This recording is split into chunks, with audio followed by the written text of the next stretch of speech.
Greetings and welcome back to room 303 in AP English, and we turn now in our Iliad lectures to Iliad book 14. Now, this is a very interesting book. Hera outflanks Zeus is the Fagel's translation of this book. Any time that I have taught the Iliad to students, this is always one of those books they come back to later to make observations and the like. This one is, maybe we're going to argue at the end of this lecture, is this book going to represent in some ways the death of God? Now, what do I mean by that? Well, Socrates argued, and for it, it got him jacked, right, in 399 BCE, that this god Zeus, who is portrayed in Homer, cannot be a god worthy of reverence because of the ways that he's always hanky-pankying around, he's very arbitrary and the like, which means if you can't reverence this God, you can't fear this God. Now, as I said in earlier lectures, go back to my Harvard Classic lecture number 67 on Euripides Bacchae, or the other lectures on St. Augustine that I've given in Harvard Classics.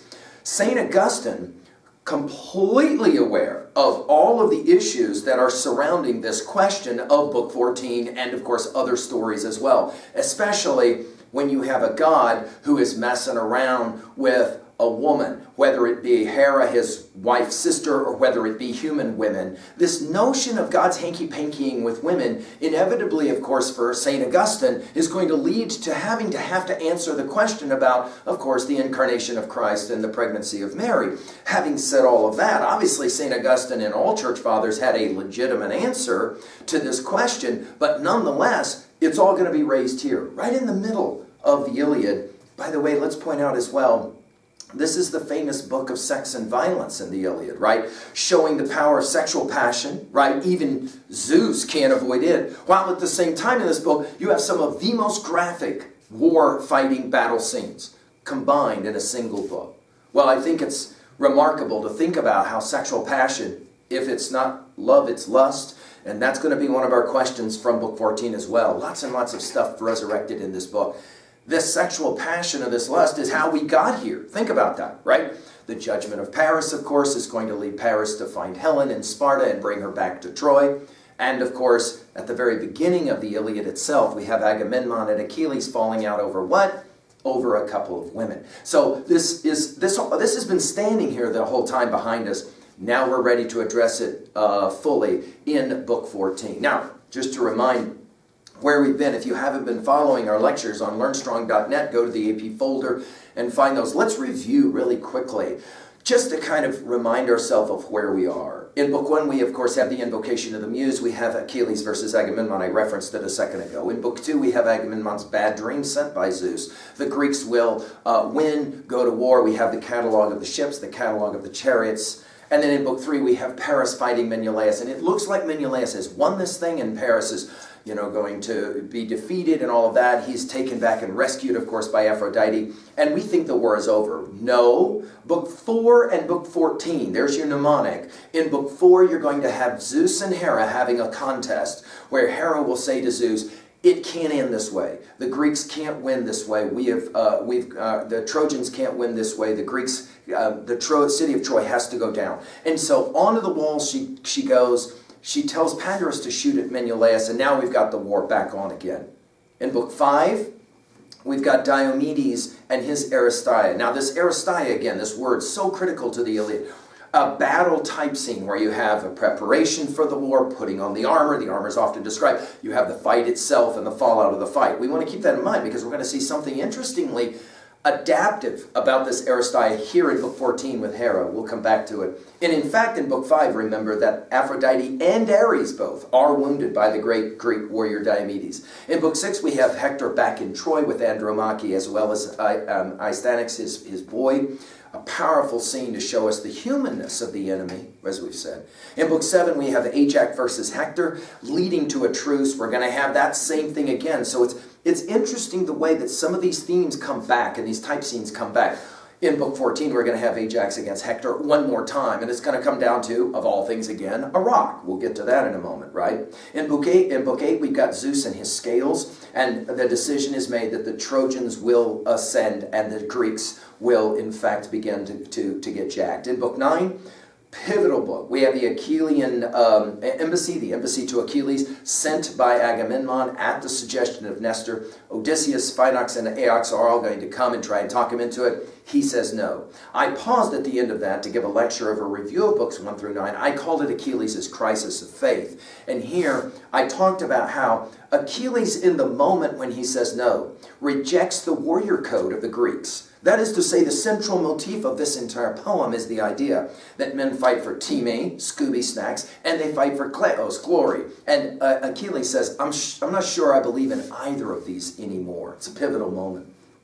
In Book 10, Diomedes and Odysseus do their night raid, and they jack Dolan, and they get some horses. In Book 11, we have Agamemnon's brief Aristeia, as well as Achilles watching, summoning for Patroclus, telling Patroclus to go to Nestor. Nestor will make the suggestion to Patroclus, why don't you enter the war and don Achilles' armor? And from Book 11 on, we recognize that we have got a serious challenge on our hand. Reminding you then, Book 11 starts that longest day, as we've referenced it, which runs all the way from Book 11 through Book 18. Fully a third of this poem is given to a single day, where the Trojans first are at the trench, the ramparts, then at the wall. Hector and his huge boulder, rocks, play a pivotal role. This is always surprising to students who pick up the Iliad and actually read it, and don't just read summaries, but read the actual poem. They're stunned at the different methods of warfare, and the boulders or the rocks that they're fighting beneath their feet, they're always there, and the big ones that they can pick up. Hector, we're told, picks up a boulder that no man today could pick up. In other words, so much stronger than guys of today, right?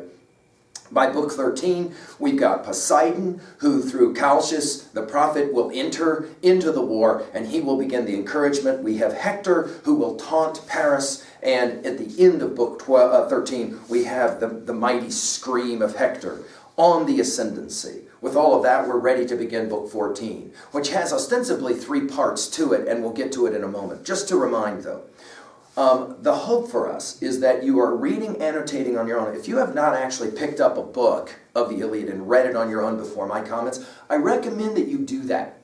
Watch my comments after you have read the book itself, right? And annotated. Remember our learning theory, that connecting of new information to old information. Notice, and I hope it's meaningful, I don't mean to be too iconoclastic with my comments at the beginning of this lecture, but notice how I'm always challenging us to make connections. So, for example, these are stories from the Iliad, but these stories had a prodigious influence on the thought, for example, of St. Augustine, and then, of course, Western thought to continue, right? At the 3 levels of reading in our annotative approach, just to remind, at level 1, we're asking, what does the text say? At level 2, we're asking, what does the text mean? At 2a, themes, messages. At 2b, here, we're concentrating in our series of comments on symbol and irony. We're going to see a whole lot of both in this book. And then finally, we ask at level 3, how can I relate to this kind of information? At 3a, I've already challenged you to begin to kind of think a little bit about ways to relate already in these comments, and we'll do more of that, obviously, at the end. For example, this is a book about sex. Right in the middle of the Iliad, we have a book, Book 14, that will have a sex scene, and that's exactly where we're headed, okay? A sex scene between Hera and Zeus, okay? Now, of course, Milton, who is writing Paradise Lost, go to Harvard Classics and take a look at those lectures, Paradise Lost, he is going to as well have to have a sex scene in Eden between Adam and Eve. Of course, this is what we call prelapsarian sex. Go to those comments. Well, of course, Milton knows this scene right here in Book 14. He knows it well, right? So he's playing off of it in some ways. Knowing this scene helps you to be able to read Paradise Lost. Finally, at 3b, and most importantly, of course, in our learning theory is, how can you relate to this text? How can you own it in some way? As I have said before a few seconds ago, when I lecture Book 14 to my students, inevitably they come to this book and go afterwards, wow, there is some fascinating stuff going on right in the heart of a major battle scene. You have 2 gods who decide they need to have a bit of romance. All right, let's do a quick review of the book. It divides basically into 3 major sections. 1, we've got what's happening in the battle. 2, we have Hera and Zeus. 3, we come back to the battle. So there's kind of like 2 bookends of 14, and then right in the center you've got the sex scene between Hera and Zeus, okay? The Fagles calls this Hera outflanks Zeus because it's not just sex, it's deception. The 2 will go together. And of course a very subtle message in this poem will be, You got to beware if you're a man. You've got to beware of women because women are good deceivers, which will, of course, take us to our comments on Chaucer and the wife of Bath and Chaucer's attack on the patriarchy. You can find those comments in the Senior A folder on Learn Strong. All right, let's go to work quickly. Nestor goes for a walk. He's sitting in his tent drinking wine, but then he decides he's going to go for a walk and check out things, and he cannot believe the devastation that the Trojans have unleashed. And he goes and finds Agamemnon. There, Agamemnon, Odysseus, Diomedes were told that they're leaning on spears. They're all three wounded. And Agamemnon, in fact, will say, let's go home and give up. And this is the third time he's played this game. And Odysseus, it works every time. Odysseus calls him a coward.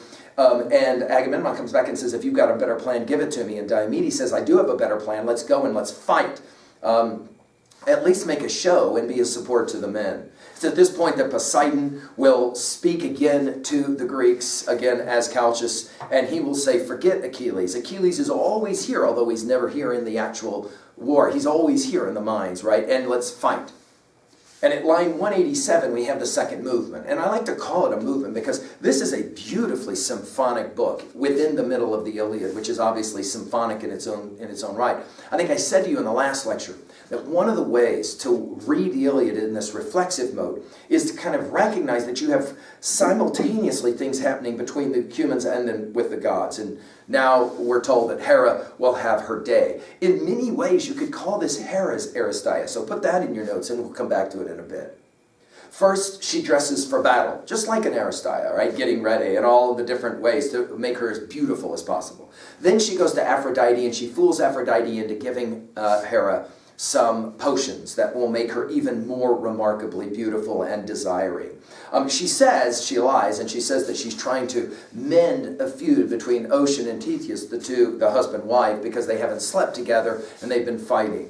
And Aphrodite obliges. Aphrodite then goes to sleep, and she says, I need your help to put Zeus to sleep. He says, no way. She, Hera, has learned from the judgment of Paris, clearly, how to get a man to do something, namely offer him sex, and that's exactly what Hera does. She offers one of the graces to sleep, Pasthita, and so he says, okay, he'll do it. Then she goes to Zeus. She fools Zeus into believing that she's on her way to this other project, but Zeus sees her, and he says it at line 393, 394, how I hunger for you now, irresistible longing lays me low. In other words, I have to have sex with you right here, right now.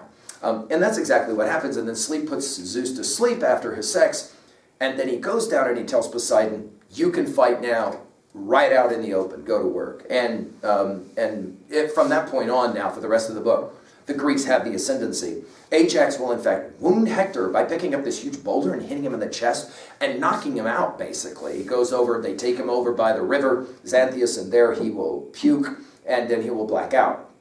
And then we have the Greek surge. We have Pensilus's Aristeas, and he will kill a Trojan warrior, Iliumus, and he'll do it with this really, really violent kind of killing through the eye socket. He takes the severed head, he sticks it on the end of his spear, he waves it around, reminding us, for example, of the first and final scenes, both in Shakespeare's Macbeth.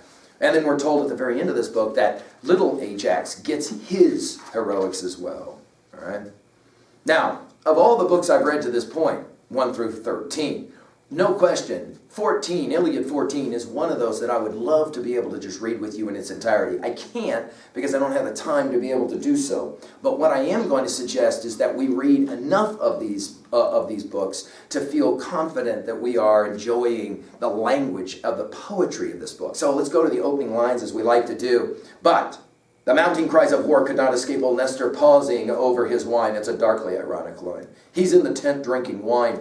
Of course, he's there with wounded Mason. He turned to Alceus' son with an urgent winged word. Think, noble Mason, what shall we do now? The cries are fiercer. Fighters besides the ships. You sit here, keep drinking and shining wine now, till well-kempt Hecate draws you a warm bath, steaming hot, and washes away that clotted blood. But I am off to a lookout point to learn the truth. With that, Nestor seized the well-wrought shield of his son, Thrasymachus, breaker of horses. It lay in a corner, all glowing bronze, while the boy used his father's. I just want to pause for a moment. Little lines like this to me are stunning because they remind us this has been a poem about fathers and sons. Think about that. How often in this poem has a son been challenged to be as good as his father? How often in this poem? I think you're now of Peleus' final words to Achilles when he left, we are told, that a father said to a son, hold up the family name. Here, notice, we're told Nestor's son is using Nestor's shield and is out there fighting, so Nestor has to borrow his son's shield, right? Gripping a sturdy spear, bronze-edged and sharp, he no sooner left his tent than stopped at once. What a grim, degrading piece of work he saw. Friends routed, enemies harrying friends in panic, the Trojans riding high, the Argive wall in ruins. Nestor stood there, stunned. The poet trying to suggest to us just how unbelievably devastating all of this is. Well, he finds Agamemnon and the exchange. Agamemnon now is going to speak, and he says this to Nestor, why come back here to shore? I'm filled with fear that breakneck Hector will bring his word to pass. The threat he hurled against me once in a Trojan muster, that he would never leave our ships and return to Troy till he torched our hulls and slaughtered all our men. That was the prince's threat. And now, look, by God, it all comes to pass. How shameful. And now, the rest of our men-at-arms must harbor anger against me deep inside their hearts, just like Achilles. And they have no stomach left to fight at the end against the warship's sterns. It's interesting that Achilles is mentioned by Agamemnon. He then will say a little bit later, hey, so come, follow my orders. He's saying this in front of Nestor as well as Odysseus and Diomedes. All obey me now. All vessels beached on the front, along the shore, haul them down, row them out on the bright sea, ride them over the anchor stones in the offshore swell, till the bracing God-sent night comes down. And then, if the Trojans will refrain from fight at night, we haul down all the rest. No shame in running, fleeing disaster, even in pitch darkness. Better to flee from death than feel its grip. Now these are fascinating lines for Agamemnon, the leader of the troops, to say, it's time we leave. Odysseus is having none of it. You could call this reverse psychology, that Agamemnon knows that he's going to say, let's quit, just testing, right? It's almost like a coach, and the team is down 14-0 at halftime, and he walks in and he says, well, fellas, I guess it's time we just quit and give up. Knowing full well that the team leader is going to stand up and say, coach, we won't do that. We're going to fight harder. And this is exactly what Odysseus does. With a dark glance, the shrewd tactician Odysseus wheeled on his commander. What's this, Atrides, this talk that slips from your clenched lips? You are the disaster. Would to God you commanded another army, a ragtag crew of cowards instead of ruling us. The men whom Zeus decrees from youth to old age must wind down our brutal wars to the bitter end until we drop and die, down to the last man. So this is how you bid farewell to Troy, yearning to kiss her broad streets goodbye. Troy, that cost our comrades so much grief, quiet. And then he goes on to say, I tell you what, you're going to have to invent a plan. Agamemnon says, well, if you can come up with a better plan, then give it to me. And Diomedes says, I do have a better plan. He says it this way at line by the way, I was reading before roughly between line 90 and 110, all right? Now we'll jump to 153, 54, 55. He says, Diomedes says, even though you might want to spurn what I have to say because of my lineage, and he gives this little speech about how I don't come from bad stock. My father was a great man. He says it this way, I say go back to the fighting, wounded as we are. We must. We have no choice. But once at the front, hold off from the spear play, out of range ourselves, since who of us wants to double wounds on wounds? But we can spur the rest of them into battle, line 160. And all who had nursed some private grudge before, kept to the rear, and shunned the grueling forays. In other words, we can go and we can admonish others to fight, even if we ourselves can't. Right? It's at that point then that Poseidon will challenge the Greeks as he's moving among the Greeks, his lines at 170 or so. Agamemnon, now by heaven, Achilles' murderous spirit must be leaping in his chest, filled with joy to behold his comrades slain and routed in their blood. It's interesting, Achilles gets mentioned by Poseidon. Every time it seems Poseidon talks to the Greeks, he wants to mention Achilles. That man has got no heart in him, not a pulse beat, so let him die outright. Let a god wipe him out. But with you the blessed gods are not enraged, not through and through, Agamemnon. A day will come when the Trojan lords and captains send an immense dust storm swirling down the plain. With your own eyes you'll see them break for Troy, leaving your ships and shelters free and clear. A shattering cry, and he surged across the plain, thundering loud as 10,000 combat soldiers shriek with Ares' fury when massive armies clash. So huge, that voice, the god of the earthquake, let loose from his lungs, planting enormous martial power in each Achaean's heart to urge the battle on, to fight and never flinch. So part one of a three-part symphony is the Greeks really worrying that this is probably over, and then Poseidon saying, not over. Let Achilles stay in his tent, we'll fight without him, and then screaming loud enough that it's like 10,000 men's voices, and of course then the Achaeans are ready to go. Reminding us, of course, of the screaming that occurred at the end of book 13, right? Then we meet, of course, the line that I was referencing before, right? Now, at line 185 or so. Now Hera, poised on her golden throne, looked down, stationed high at her post aloft Olympus's peak. She's been watching all this. At once she saw the sea lord, Poseidon, bursting strong in the war where men win glory, her own brother and husband's brother too, and her heart raced with joy. And then she saw great Zeus, at rest on the ridge of the craggy heights of Ida, gushing cold springs, and her heart filled with loathing. Now it's significant to point out that this whole sex scene that's about to take place, Hera's Aristeia, as I called it, her battle, okay, is going to be formed out of loathing. Now, why there is the loathing is, of course, easily explainable given the earlier exchanges in the Iliad. I mean, all you got to do is go back to the earlier parts of the Iliad when, at the end of book 1, and of course elsewhere, as we've said already, Hera and Zeus are at it against each other. They both dislike each other very much. And yet, she knows how to control her man, right? What could she do is the question. Queen Hera wondered, and her eyes glowing wide. How could she outmaneuver Zeus, the mastermind? This Zeus with his battle shield of storm and thunder. By the way, let's point out, clearly Zeus in this poem is not omnipotent, all-knowing, right? I mean, in other words, I'm going to fool him. I'm going to outmaneuver him. Notice sex so that the violence